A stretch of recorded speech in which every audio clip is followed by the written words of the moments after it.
Video ito na nga, no? Meron na ako ditong balance na 120 pesos. And maganda rito guys, pwede ka agad kayo makapag-withdraw ng 60 pesos kasi nga magkakaroon kayo ng balance na 60 pesos dito libre guys.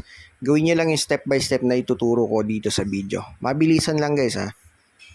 So ganito guys, pag na-download nyo na yung app, no, nakagawa kayo ng account dito. So gawa kayo ng account dyan, register kayo. After nun, makaregister nyo. Punta kayo dito sa gawain, makikita nyo tong Facebook or Instagram. So, pili kayo dyan isa. Click nyo yung Facebook. Pag click natin yan, eto guys, click login to your account. So, mag-login lang tayo dyan. Eto, parang ano lang naman to, Google pala. So, hindi naman kailangan maglagay ng password. Pili natin tong Facebook. So, bibilisan lang natin ha. And eto, continue nyo lang hanggang makalagin yung Facebook nyo. Tapos ito siya guys, click nyo lang ulit to. Balik kayo sa app. Tapos, i-click nyo ito, Facebook. Sundin nyo ha. Ito, makikita nyo. Okay na siya, no? Ilalagay nyo ngayon dito